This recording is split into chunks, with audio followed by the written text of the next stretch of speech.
Hey, this is Ralph Sheepers of Primal Fear, and you're watching CMS TV.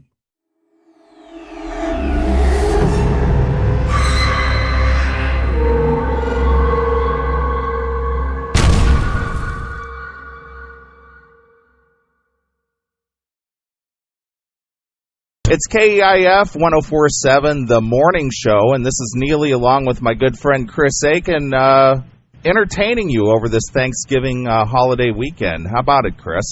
It's great, man. How about this guest, man? I really pulled a good one, huh? Yeah, you did, and I was really surprised when you told me that we would be having a special guest this morning on the Rocket, and well, this is probably one of my all-time favorite bands growing up as a little kid. I played this band incessantly to where my parents took my records away. That's a true story.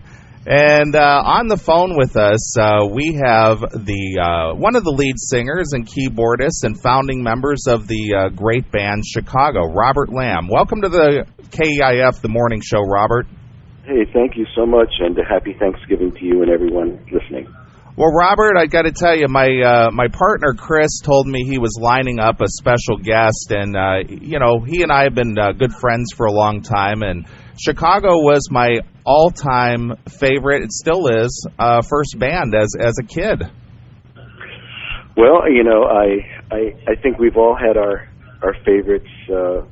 Music is so important to kids growing up. They attach. It's sort of a secret form of communication to each other, and it really kind of forms who we become later on in our lives once we become adults. But so I'm really honored that Chicago was so important to your adolescence. Oh, it was, and believe me, I grew up in a household where rock music was the devil's music, and being that you guys had long hair and you played rock music, it was just like, we don't want our kid growing up like those guys, those drug-addled rock stars, But looking back here 30 years or so later, what you guys did was just absolutely phenomenal. You guys are just, phenomenal musicians, and you never sang about drugs and sex and, all the bad things that parents were always afraid of. Well, not so you really could tell anyway. Well, Robert, Neeley has seen you in Chicago at least 30 times right now. What did that buy you? A garage or something? Well, I think more than that, it speaks to the craziness that some fans get into. We have a fan. I won't say his name, but we have a fan who is a member of the United States Congress who has seen us over 100 times. Well, actually, go ahead, Robert. I don't know what that bodes for the future of our country politically, but at least he's got pretty interesting musical taste. Well, Robert, I've been going to Chicago concerts since 1980, since I was old enough to start going to shows, and I've probably seen you in excess of 40 to 45 times, which And what have you noticed? Let's say every 5 years, let's say you started going to shows in the 70s. What have you noticed over the years? Well, I noticed that the production is much more slick. You guys used to be more like a jam band, and you used to stretch out a little bit more. But the show, and that was sort of the style of the day. That's kind of how. It's kind of how rock, especially the rock that Chicago is playing. I mean, let's face it, when the band started, we were more of a prog rock style band than anything else. And that was sort of the style of the day. I mean, everybody was playing. I mean, when I say everybody, I mean most bands were playing rather long songs with long jam sections or at least long guitar solos. So, we very much fit into the style of the day. Right, and not only that, but it seemed to me anyway, from what I remember, that the music was a little more harder edge too, because you guys had so much percussion in there, and you had always had great guitarists. Of course, you had Donnie Dacus then, and then you had Chris Pinnock, and then Dwayne Bailey. These guys were very accomplished guitarists in their own right, but all forgetting the most important name, and that's Barry Cass, who's probably one of the signature greatest guitarists ever in rock history. Right. Well, the unfortunate thing is I didn't get to see Chicago when Terry was with the band, and what a shame. Yeah, I know. And well, I was just a young kid then, and of course I wasn't allowed to go see these rock concerts and whatnot. But speaking of Terry Kath, one of the most key members of the band, very influential in the direction that the band took originally, and it's unfortunate that it's been over 30 years since his passing. Well, I'll tell you an interesting fact is that his daughter, Michelle, is now undertaken what will be a pretty interesting documentary about Terry Kath's life, the musicians that he influenced, the respect from his contemporary guitarists, from Eric Clapton on down, who appreciated his skills, and that's a film that's currently being made. There are a lot of people being interviewed, and I think we'll probably see that film within the next year or two. Excellent. Well, I'll be looking forward to that for sure. And you'll get to see performances. Great. Absolutely. Well, I am a avid collector of Chicago memorabilia, and I do have a bunch of old footage, from the back in the day, from anywhere from the 60s into the, current lineup. And there's so much stuff also on YouTube that's vintage footage. It's very interesting to see after all the years. Right, absolutely. Well, Robert, one question I've always wanted to ask you, even though I've met you and spoken to you in person on a couple of occasions, one thing, I guess this has probably been something that's been asked over the years. A song that you did on the Carnegie Hall four album box set was a song for Richard and his friends. Why was that never recorded as a studio release? Well, there is actually a version of it that's on a reissue of my Skinny Boy album, Skinny Boy 2.0.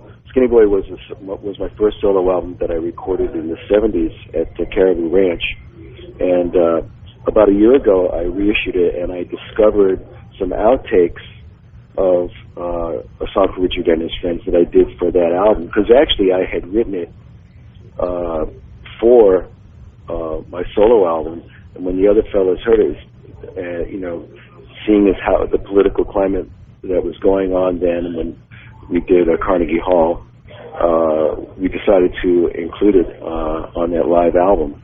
But I think it just sort of fell into the cracks between the scheduling of our studio recordings. So that would have been somewhere around between Chicago 3 and Chicago 6, let's say. And we were making the transition at that point from recording our albums in New York City to moving to Colorado and starting to record at Caribou Ranch in Colorado. So I think that's how it fell by the wayside. Sure.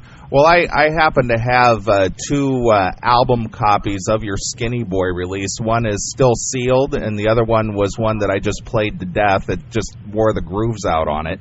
So beautiful. And probably one of the songs on there that I even still sing today or relate to today is the song Temporary Jones. It's a great song. I love that song. I love that song. Thank you very much. But I personally kind of relate to that song myself because I kind of see myself in that song. So that's why it resonates with me so much. That's great. I think a lot of us see elements of ourselves in that particular song. It's a great lyric by a great lyricist who really wrote his greatest lyrics for Duke Ellington. So I was lucky enough to be kind of adopted and befriended by the family of Bob Russell, who's a lyricist, and they were kind enough to show me a book of lyrics of his that he had written that had never been set to music, and they asked me to go ahead and choose one, and I chose Temporary Jones for that very reason, that I could relate to that character. Hey, you. Why are you watching this with commercials? Go commercial-free and unlock exclusive content. Become a VIP today on Locals, Substack, or Rumble Premium. Stop waiting.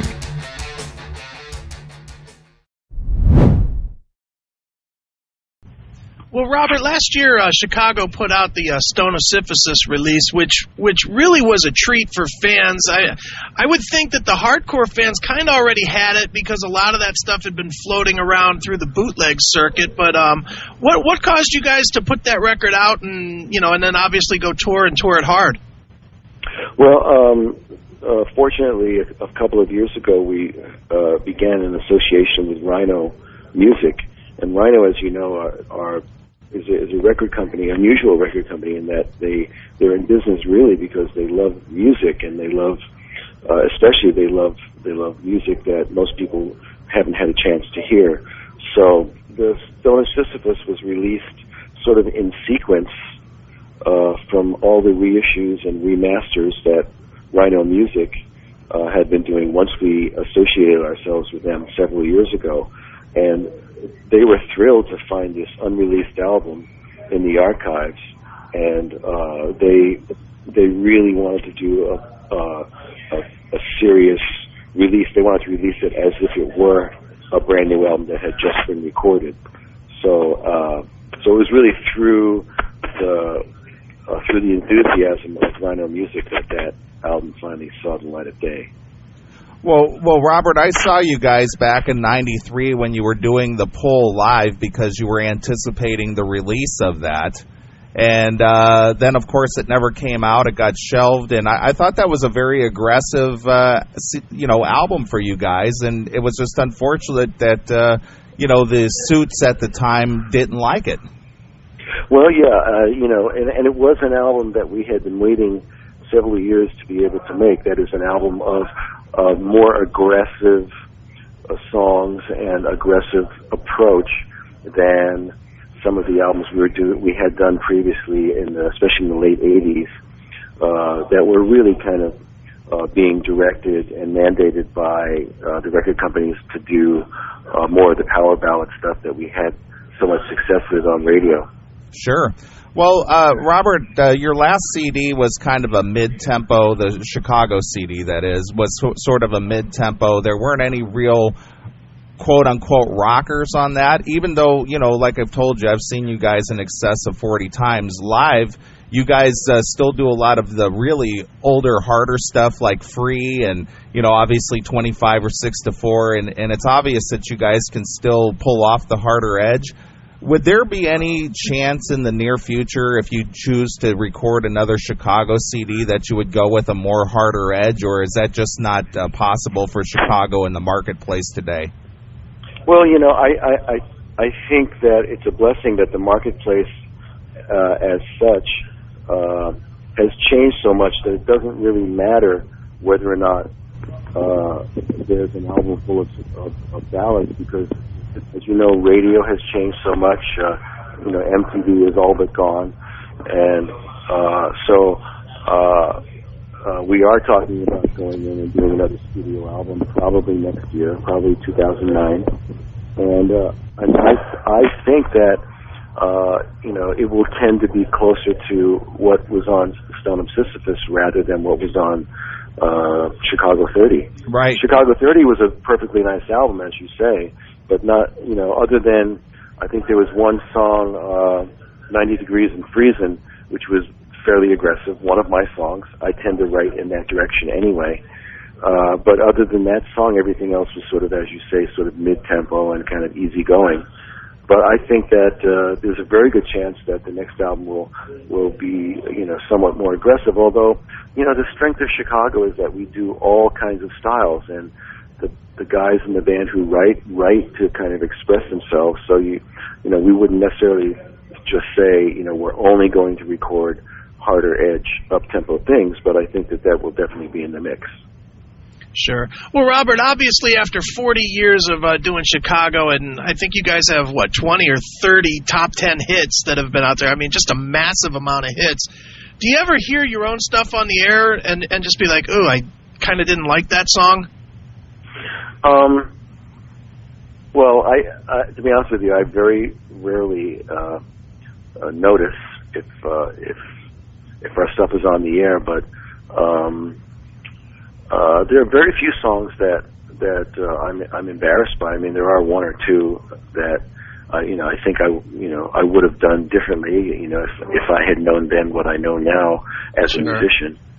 But by and large, I'm very proud of each and every song I've written and each recording that we've done. I hope not to sound immodest, but again, I think that's one of the things that continues to propel the band and propel Robert Lamm as a writer and as a performer.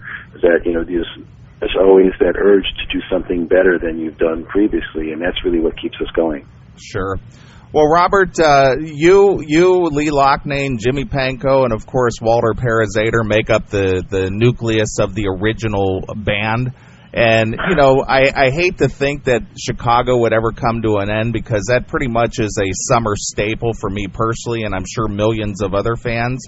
But at what point would cause you to say, all right, we're done with this. We've had a great, 40-plus year run. At what point would you go, we're done? Well, to be honest with you, I personally can't imagine it.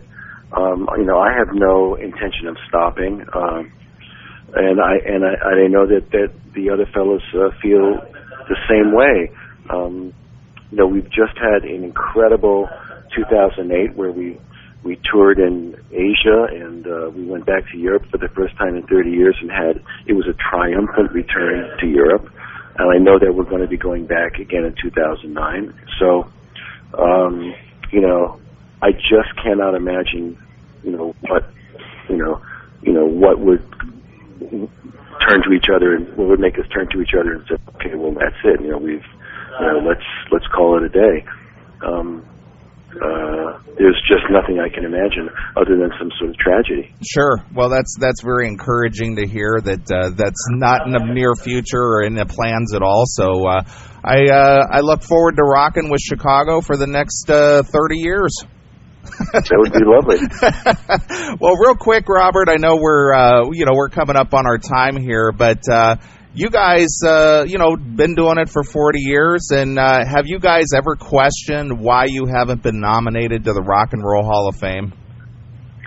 Ever so briefly, we're sort of always, we know that from friends of ours who are on the board and are part of the voting process that inducts the Hall of Fame people. We know that we've been on the ballot virtually every year since we've been eligible. Yes, eligible. But we've gotten to the point where it's just it's one of the least important. It's one of the least important. I don't know what you would call it. If you would call it a accomplishment. I don't know if it's an accomplishment, but honor? It's just not that important. I'm not even sure it's an honor. It's because it's in terms of who's already there and who yes, I think we deserve to be there. But it's just not that important to us. What's more important to us is being able to continue to perform and record. And I think someday we'll probably be in the Hall of Fame, but it's not anything that we worry about. Sure. And you shouldn't, because your legacy basically speaks for itself, and the heck with the Hall of Fame. Well, I kid around a lot of times with interviewers. Interviewers have asked me that question. How do you feel about not being in the Hall? And I always say, you mean we're not in the Hall of Fame? Nice. Well, Robert, it's been 22 years since Peter Cetera departed the band. If there was a place down the road that perhaps for whatever reason he wanted to perform with Chicago, even as a one-off, would that be something that would be acceptable to the rest of the band, or is that door pretty much closed? There's no acrimony or anything like that. It's just something that he hasn't wanted to do. There was a window, maybe 15 years ago or so, where there was some talk about Peter coming out and touring with us, but he backed off at the end. So it's not any, it's, as you say, it's been 22 years, and we've moved way beyond, where we were as a band when Peter was there. So I guess that's a long answer. The short answer is, we never say no. We always are open to almost anything. But the things, the tours that we've been enjoying lately, working with Earth, Wind and Fire and America and Hall & Oates, we've really been enjoying those tours, and I think there's a very good possibility next summer we'll be back with Earth, Wind and Fire again. Hey, metalheads, tired of that halftime snooze fest? The one where they shove anti-American social justice lectures down your throat while Bad Bunny prances around? Yeah, us too. Forget that woke garbage. Flip the channel right now. We're going live at halftime Sunday, February the 8th, 8 p.m. to 8:30-ish Eastern Time. Neeley and Chris, uncensored, no holds barred, pure CMS debauchery. Real rock, real talk, real freedom. No filters and no fucking apologies. Stream it live on Rumble, Locals, Substack, and X. Just switch over from the game, ditch the bullshit, and join the party. The Classic Metal Show halftime show, because metal doesn't kneel, motherfucker. Excellent. Well, I saw the 2-year run with that, and probably the highlight for most everybody is obviously the big jam session that you guys have at the end of the show, where all of you are out on stage trading vocals, trading leads, with each other's music. So that's just pretty phenomenal, and I really enjoyed the Doobie Brothers show this year with Chicago and the Doobie Brothers and the big jam session at the end. That was great. Yeah, the Doobies were a lot of fun, and that was very easy. Obviously the Earth, Wind and Fire stuff required a lot of rehearsal because of all the bodies and the complexity of the music. But the Doobie Brothers was just a lot of fun because it was just so easy and natural. And, we really enjoyed touring with those guys. They're lovely people, and I'm sure we'll do that again at some point down the road. Sure. Well, Robert, I got to tell you, it's been a real honor having you here on the morning show with us, and as you can tell, I'm a huge fan, and just. Do you have the Bossa Nova album? Do you have the Bossa Project album? No, I don't. Well, that's my latest solo album, and it came out in May, and it's been nominated for a Grammy for Best Jazz Vocal Album. So for people who are fans of Robert Lamm and love Brazilian music, it's something worth listening to. Of course, you can listen to it on iTunes. You can download it there, or you can just find it at Amazon.com. It's the Bossa Project, Robert Lamm. Excellent, Robert. Well, Robert, I appreciate you taking a few minutes to talk to us here on this Thanksgiving holiday morning, and looking forward to seeing Chicago for many years to come, and hopefully that new Chicago CD in the works will be a real rocker. Fantastic. I appreciate the chance to talk to you guys. All right, Robert. Well, we always let our guests pick a departing song and maybe tell us a story about it. So is there something from your catalog or Chicago catalog, or even maybe one of your favorite artists that you'd like us to play? Gee, talk about putting somebody on the spot. Well, let's see. It's Thanksgiving, right? Sure. So, maybe, I've always loved work on the big band album and the Christmas album. So anything from those two albums, I think perhaps the Christmas album, there might be a sort of a non-denominational Christmas season type song somewhere on there. So feel free to choose one. Okay. Excellent, Robert. And you got a website out there people can look you up? Sure. There's robertlamm.org, and there's also a Robert Lamm YouTube/Robert Lamm, and there's also MySpace/Robert Lamm. Excellent, Robert. All right, again, that's Robert Lamm from the legendary band Chicago, and let's play something from this Christmas release, Chris.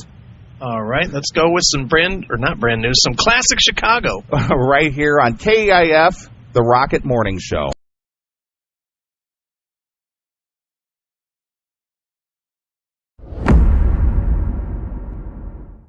Get more metal in your inbox. The Classic Metal Show is on Substack. Listen or watch for free or subscribe for VIP exclusive content. Find us at cmspn.substack.com.